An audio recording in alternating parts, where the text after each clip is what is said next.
क्या आप सही रास्ते पर हैं? बहुत समय पहले की बात है, घास के मैदानों से भरा एक जंगल था जिससे भैंसों का एक झुंड गुजर रहा था। झुंड अभी कुछ ही आगे बढ़ा था कि अचानक शेरों ने उन पर हमला कर दिया। बाकी भैंसें तो बच गई, पर एक बेचारी भैंस झुंड से अलग हो गई। शेर उसका पीछा करने लगा और वो घबराहट के मारे इधर उधर भागने लगे, कभी दाएं कभी बाएं, कभी ढलान पर तो कभी चढ़ाई पर। भैंस इतनी डरी हुई थी कि उसने पलट कर देखा तक नहीं कि शेर कब के वापस लौट गई है। उसे तो बस अपने जान की फिक्र थी। काफी देर तक भागने के बाद जब वो रुकी, तब उसे एहसास हुआ कि वह जंगल से बाहर निकलकर एक गांव में आ चुकी है।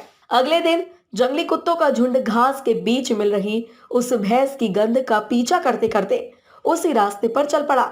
अगले दिन भेड़े भी घास के बीच बने रास्ते को देखकर उसी पर चल पड़ी। ऐसे करते करते बहुत से जानवर उसी रास्ते पर चलने लगे और एक दिन जब जंगल में शिकार कर रहे नवयुवकों ने वो रास्ता देखा, तो वो भी उसी पर चल पड़े और गांव पहुंचकर बहुत खुश हुए कि उन्होंने जंगल से निकलने का एक सरल रास्ता खोज लिया है। फिर क्या था, गांव वाले भी उसी रास्ते से आने जाने लगे।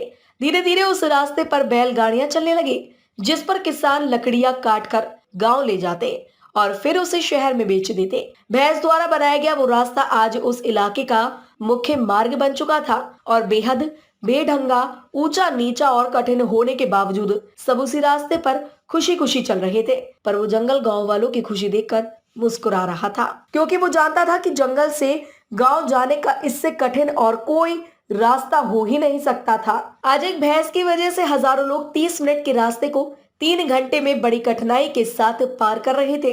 दोस्तों, आप किस रास्ते पर है? क्या ये आपका सोचा समझा रास्ता है या कोई इलॉजिकल पाथ है जिस पर हजारों लोग चल रहे हैं और इस वजह से वह लॉजिकल लग रहा है? मत स्वीकार करिए उस रास्ते को जो आपने सिर्फ इसलिए चुना है क्योंकि सब उसे ही चुनते हैं। एक बार ठहरिए और समझने की कोशिश करिए, कहीं आप भी 30 मिनट का रास्ता 3 घंटे में तो नहीं कवर कर रही हैं। पूछिए खुद से, क्या आप सही रास्ते पर हैं?